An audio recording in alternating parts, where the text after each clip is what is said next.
اللهم صل على سيدنا مولانا محمد وعلى آل سيدنا ومولانا محمد بارك وسلم صلاة وسلام عليك يا رسول الله صلی اللہ تعالی علیہ وسلم۔ اللہ تعالیٰ سورہ رحمان کی آخری آیات میں جنت کے مناظر اور جنت کی نعمتوں کا ذکر فرما رہا ہے۔ بسم اللہ الرحمن الرحیم۔ کأنہن الیاقوت والمرجان، فرماتا ہے گویا کہ وہ لال اور یاقوت اور موگا ہیں۔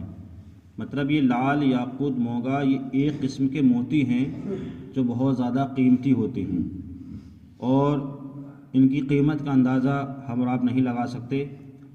تو یہ اللہ تعالیٰ جنتیوں کو قیامت کے دن اور جنت کے اندر عطا فرمائے گا۔ فَبِأَيِّ آلَاءِ رَبِّكُمَا تُكَذِّبَانِ، تو تو اپنے رب کی کون سی نعمت جھٹلاؤ گے۔ هَلْ جَزَاءُ الْإِحْسَانِ إِلَّا الْإِحْسَانُ، اور نیکی کا بدلہ کیا ہے مگر نیکی۔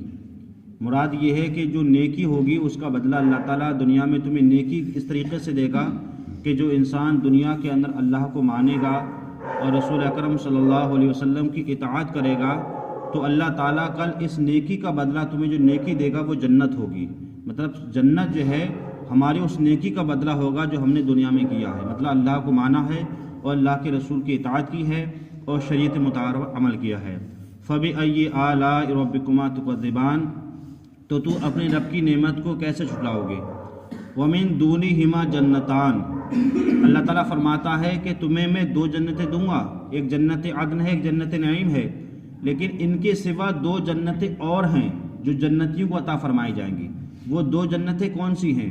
حدیث پاک میں آیا ہے کہ ایک جنت ایسی ہے کہ جس کے سارے سامان اور سارے جو بھی چیزیں ہوں گی وہ سب چاندی کی ہوں گی، مطلب پوری جنت جو ہے وہ چاندی کی بنی ہوئی ہوں گی، اس کے جو برتن ہوں گے، اس کے جو سامان ہوں گے وہ سب چاندی کے ہوں گے۔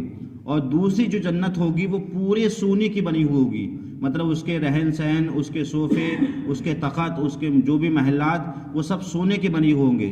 تو اللہ تعالیٰ جنتیوں کو دو جنت ایسی عطا فرمائے گا کہ ایک پوری جنت سونے کی ہوگی اور دوسری پوری جنت کیا ہے وہ چاندی کی بنی ہوئی ہوگی۔ رب فرماتا فَبِأَيِّ آلَاءِ رَبِّكُمَا تُكَذِّبَانِ، تو تم اپنے رب کی کون سی نعمت جھٹلاؤ گے۔ مطلب اتنی نعمتیں اللہ تعالیٰ تمہیں دنیا میں دے گا اور آخرت میں بھی دے گا۔ مُدْحَامَّتَانِ، نہایت سبزی سے سیاہی کی جھلک دے رہی ہے، مطلب اس کی کشش ایسی ہوگی کہ ہم اور آپ اس کو جان نہیں سکتے ہیں۔ فَبِأَيِّ آلَاءِ رَبِّكُمَا تُكَذِّبَانِ، تو تو اپنے رب کی کون سی نعمت جھٹلاؤ گے۔ فِيهِمَا عَيْنَانِ نَضَّاخَتَانِ، ان میں دو چشمے ہوں گے جو جھلکتے ہوں گے، مطلب اللہ تعالیٰ دو چشمے جو ہے جنت کو عطا فرمائے گا۔ فَبِأَيِّ آلَاءِ رَبِّكُمَا تُكَذِّبَانِ، تو تو اپنے رب کی کون سی نعمت جھٹلاؤ گے۔ فِيهِمَا فَاكِهَةٌ نخل و رمان، اللہ تعالیٰ اس میں میوے عطا فرمائے گا اور اس میں کھجوریں ہوں گی اور اس میں انار ہوں گے۔ یہ اللہ تعالیٰ نے صرف دو پھل عطا فرمائے، لیکن مثال کے طور پر بے شمار پھل ہوں گے جو دنیا میں کبھی پیدا بھی نہیں ہوئے، اللہ تعالیٰ وہ جنتیوں کو عطا فرمائے گا۔ فَبِأَيِّ آلَاءِ رَبِّكُمَا تُكَذِّبَانِ، تو تم اپنے رب کی کون سی نعمت جھٹلاؤ گے۔ فِيهِنَّ خَيْرَاتٌ احسان، ان میں عورتیں ہیں عادت کی نیک ہیں اور صورت کی اچھی ہیں۔ ان عورتوں سے مراد یہ ہے وہ جنت کی حوریں ہیں جو اللہ تعالیٰ جنتیوں کو عطا فرمائے گا، تو وہ ان کی عادت، ان کی اخلاق جو ایسے ہوں گے جو سب سے اچھے ہوں گے، اور وہ صورت اور سیرت کے اعتبار سے بھی کیا ہوں گی، اچھی ہوں گی۔ قرآن فرماتا ہے فَبِأَيِّ آلَاءِ رَبِّكُمَا تُكَذِّبَانِ، تو اپنے رب کی کون سی نعمت جھٹلاؤ گے۔ مطلب اللہ تعالیٰ سب تم کو یہ دے رہا ہے۔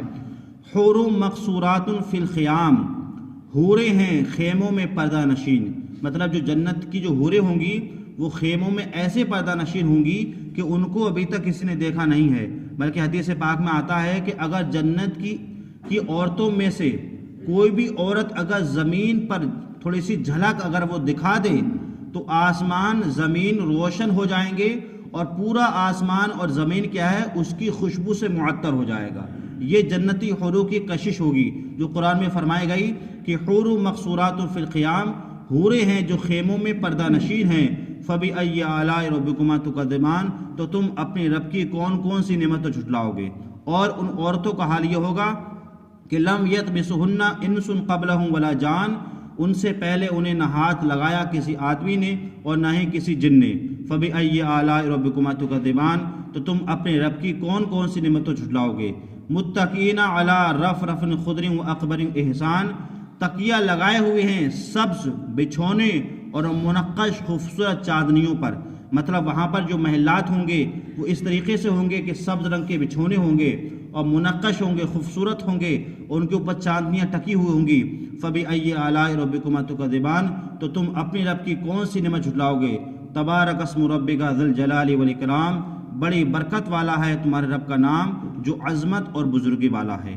تو یہ پوری سورہ رحمان کا انشاءاللہ آج ختم ہو گئی۔ تو اللہ تعالیٰ نے اس میں بے شمار نعمتیں بندوں کو عطا فرمائی ہیں، دنیا میں بھی اور آخرت میں بھی۔ تو ہمیں ہمیشہ اللہ کا یہ احسان ماننا چاہیے اور اللہ کی بارگاہ میں یہ شکریہ ادا کرنا چاہیے، مولا تو نے جو کچھ بھی دنیا کے اندر پیدا فرمایا ہے وہ صرف جنات و انسانوں کے لیے پیدا فرمایا ہے۔ تو ہمیں چاہیے کہ ہمہ وقت ہم اللہ کا شکریہ ادا کریں اور اللہ تعالیٰ کی عبادت کریں، اسی میں لیے مسلمانوں کے لیے کیا ہے؟ کامیابی ہے۔ اللہ تعالیٰ ہمیں اور آپ کو قرآن پاک سمجھنے کی، اس پر عمل کرنے کی توفیق عطا فرمائے۔ اللہم صلی علی سیدنا و مولانا